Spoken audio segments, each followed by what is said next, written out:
Today, we have a story of a schoolteacher turned missionary, a woman who faced leprosy, not with despair, but with a song of surrender to God's will. Welcome back to the Church History Podcast. I'm your host, Lorelee Siemens. We travel through church history in chronological order. We've had quite a few seasons, and now we're all the way up to the 1800s. If you love church history, you should check out my books. I have 2 that I've already written, and I'm working on my 3rd one. Here's a little commercial for you. My new book, The Church is Corrupt, is available for order.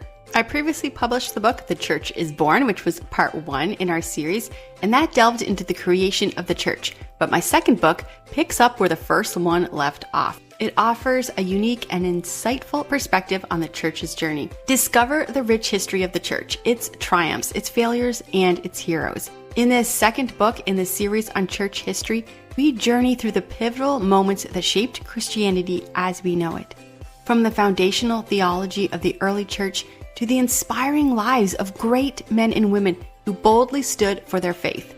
Explore the church's role during the Crusades, the Inquisitions, and even the discovery of America.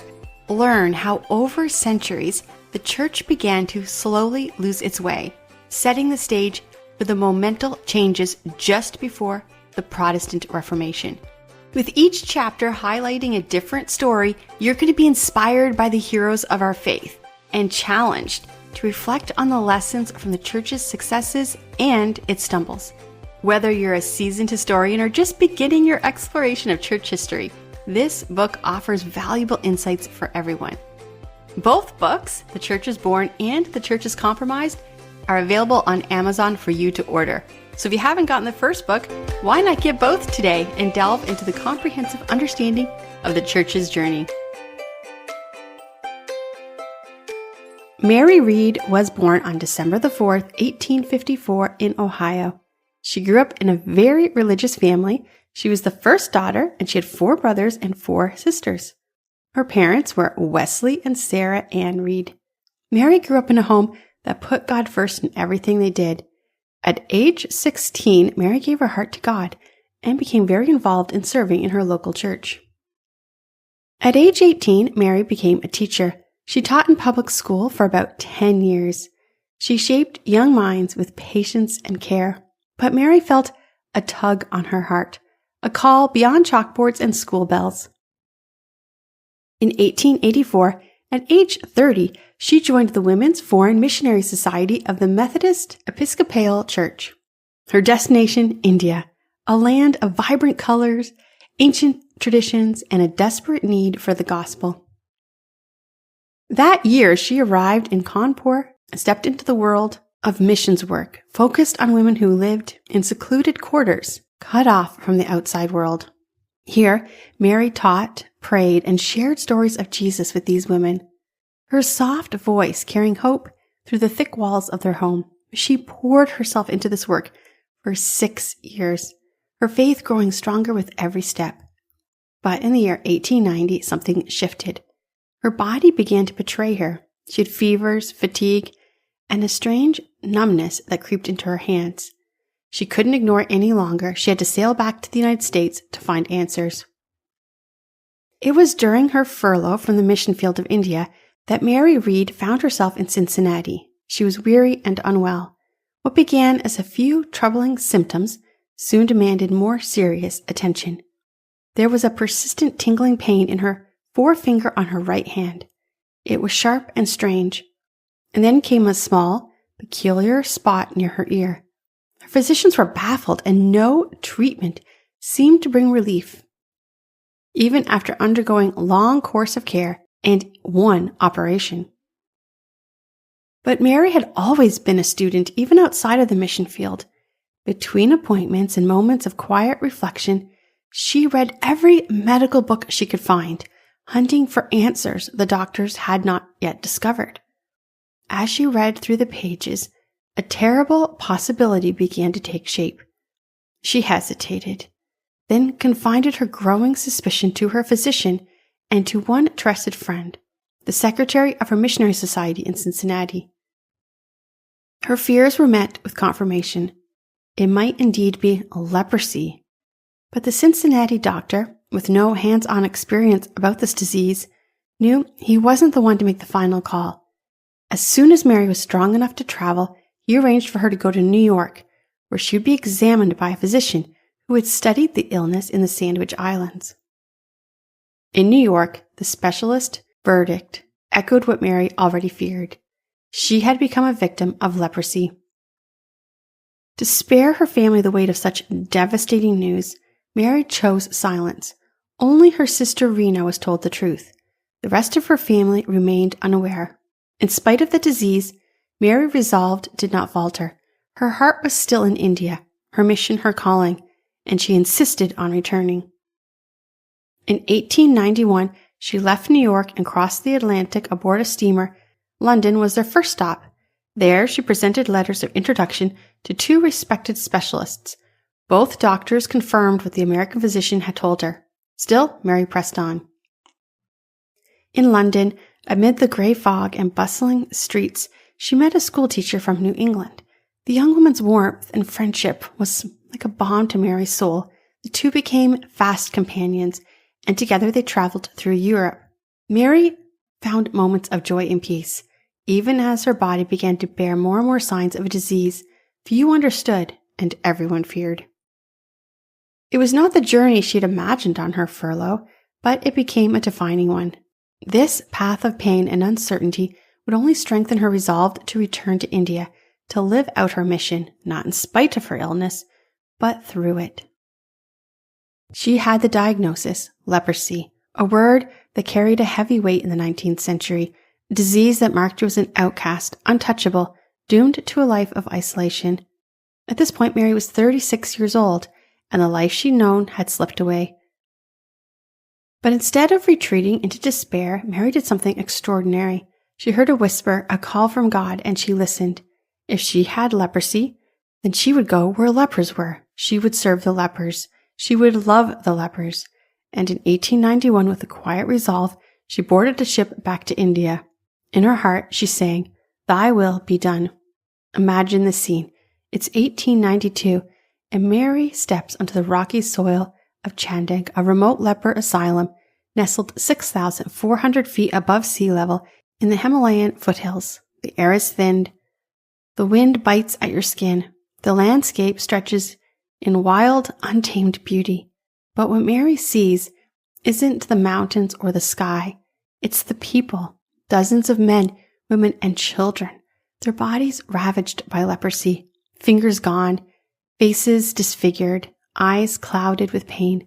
They're living in huts, stables, barely more than crumbled shelters, forgotten by the world. Mary doesn't flinch. She rolls up her sleeves, figuratively, of course, because leprosy had already begun to numb her hands. And she gets to work. She appoints asylum superintendents, and the forgotten place begins to transform under her care. She replaces the huts with proper cottages that are sturdy and warm. She builds a chapel where voices can lift in worship, a school where minds can grow, and a small hospital and dispensary where bodies can heal. She installs a water supply system, which is no small feat in the mountains, and expands the property by 48 acres. Mary doesn't even stop there. She walks among the lepers. She bandages their sores. She teaches them to read, and she shares the story of a Savior who touched the untouchable. She supervises 6 village schools, 3 Sunday schools in the surrounding area. Her days stretched from dawn to dusk, and her leprosy lurked beneath her skin, but she kept it hidden from most. She was not just a superintendent. She was one of them, bound by shared struggle and hope. Let's pause here and picture Mary at work. Her dark hair streaked with early gray, her hands trembling slightly as she poured water for a patient. The disease is progressing fast in those first months. Pain shoots through her body like lightning, waking her up at night and testing her resolve. Her vocal cords become affected, and her voice begins to grow hoarse, making it harder to teach and preach. And yet she presses on. 12, 14 hours a day. She works, caring, building, praying. The leper colony, it's like a world unto itself. People from every corner of India. They speak different languages, they carry different stories, they have different cultures. Some are illiterate, others maimed, and many helpless with no care. Mary becomes their mother, their teacher, and their friend. She learns to navigate the chaos, to bring order to a place where despair had once reigned. Slowly, something beautiful begins to happen. Within just 5 years, 67 of the 85 lepers had turned their hearts to Christ.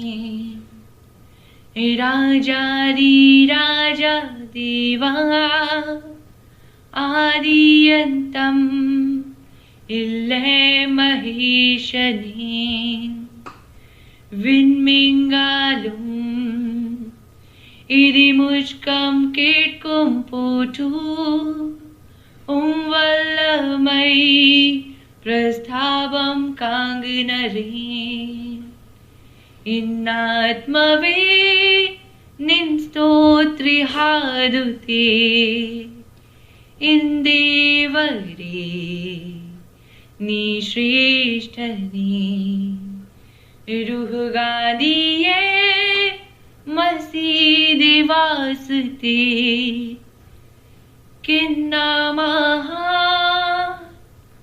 They sing hymns in the chapels that she built. Their voices rise above the mountains. Mary's faith, her quiet courage, is catching fire. But it's not easy. The isolation weighs on her. She rarely is able to leave this little community, although she was able to return to the United States one more time during her lifetime. But the stigma of leprosy clings to everyone. It's a shadow that never fully lifts. The terrain is unforgiving. There's steep trails, bitter winters, and then scorching summers. And her health was a roller coaster. By 1893, she wrote home that her health was good, a marvel to everyone who knew her secret. In 1896, she played the organ and sang with a voice she thought she had lost. She believed in miracles, and she believed that was an answer to prayer. Her leprosy went into remission, and for a while, she breathed easy. Mary Reed's faith is just the heartbeat of this story. When she learned she had leprosy, she didn't curse God or crumble. God sent me this disease as a way of opening my mind for a new work. Not with a sigh, but with a song, Thy will be done. That's not just resilience. That's a soul that's anchored in something bigger. She trusted God's plan, even when it led her to a leper colony, instead of her comfortable life back in Ohio. In those early years in the leprosy village, her faith was tested daily. The pain, the isolation, the sheer weight of caring for so many, it could have broken her. But Mary leaned into prayer. She didn't take medicine for herself, but instead gave it to others. She was convinced that God wanted her to rely on Him alone. And then, in 1896, when the disease retreated, she saw it as proof of His power. Oh, how my heart goes out to praise and gratitude, she wrote, to Him who so wonderfully verifies His blessed promise. Lo, I am with you always. Her faith wasn't static. It continued to grow and adapt. Decades later, in 1932, when her leprosy returned, she didn't hesitate to use the new drugs available. Blindness first came, then her body weakened, and her spirit, though, it was unshaken. She kept serving, kept singing, kept trusting. Mary's faith wasn't just a shield. It was like a light shining through the crack of her suffering. It illuminated the lives around her. By 1917, her work had caught the eye of the government of India. They awarded her the highest medal, a prestigious honor for public service. It was a rare moment of recognition for a woman who never sought the spotlight. At age 63, her hair fully grayed, her hands gnarled by time and disease, she stood there, still tending to her flock. She stayed until 1938, 47 years, running a leper asylum. At age 84, she finally stepped down because her body was too frail to carry on. But even in her retirement, she didn't leave the village. It was her home and her heart. In 1941, the American Mission to Lepers honored her lifelong service, a tribute to a woman who gave everything. And then, on a quiet day in 1943, at age 89, Mary Reed slipped into eternity, surrounded by the people she loved in the place she had made her own.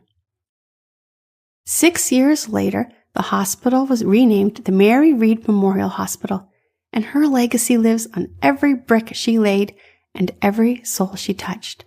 She served for 52 years through pain, isolation, and a disease that tried to calm her. And she did it all with a song, "Thy Will Be Done." So what do we take from Mary Read's story? It's not just a tale of missionary grit or historical triumph. It's a mirror. It reflects questions from our own lives. What would we do if we faced a diagnosis like hers? Would we turn inward or outward? Would we see suffering as a curse or a calling? Mary chose the latter. She took her brokenness and built something beautiful with it, not for herself, but for others. Her faith wasn't loud and showy. It was steady, like the mountain she lived on. It carried her through the darkest nights and the longest days. And it reminds us that God doesn't always call us to easy paths, but He promises to walk the paths with us. Mary Read lived that promise, and in doing so, she left a mark on the world that time can't erase. If Mary Read's story moved you, share it with a friend. Or better yet, take a moment, reflect on where God might be calling you today. I'm going to end this episode with some beautiful music, and this is Christians in India singing. I think you're going to absolutely love it, and it actually has 6 different Indian languages. I think you're going to love this, and I'm going to have links to them in the show notes. And as always, check out the links in the show notes for the different musicians that I have their music on this website so that you can follow them. And earlier on, you may have heard How Great Thou Art singing in the background. And that was his beautiful, beautiful voice. And I found him on YouTube, and it's actually a young boy. And he doesn't have a lot of subscribers or a lot of views. So it's kind of someone I don't think people realize is out there. But he has an incredible voice. He's from India and he's a Christian. So check him out and give him a little follow and some encouragement. I love to see young people who are Christians, who are serving God and putting their worship out for the world to hear. So here's this beautiful song. And of course, check out the links to support the singers.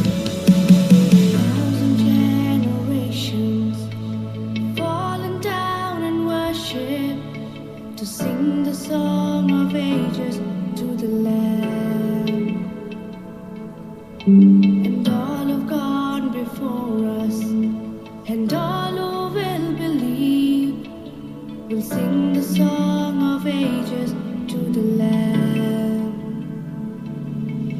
शुक्र जाए हजारों पीढ़ियां यीशु के चरणों में, युगों का गीत में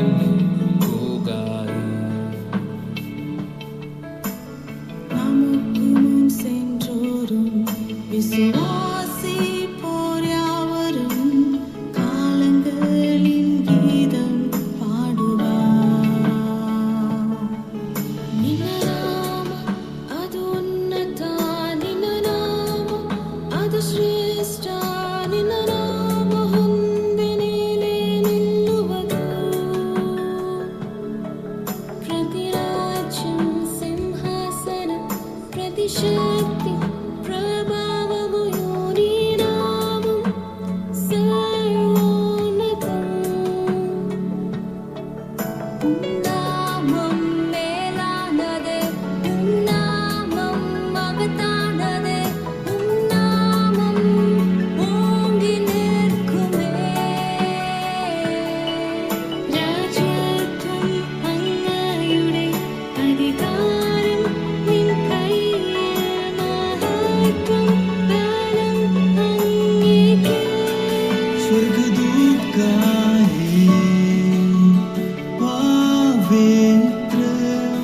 सृष्टि पुकारे, पवित्र सनातन खुदा, पवित्र पवित्र सदा.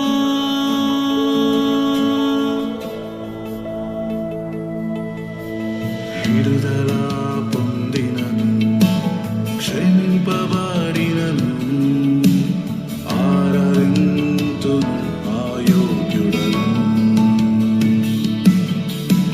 స్వేచ్ఛను పొందినను,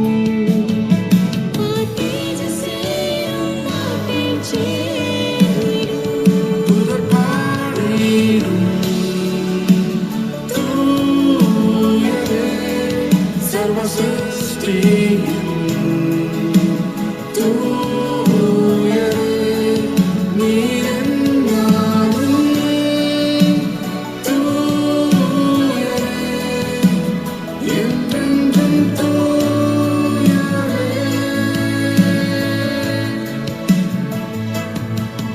Your name is the highest, your name is the greatest, your name stands above them all.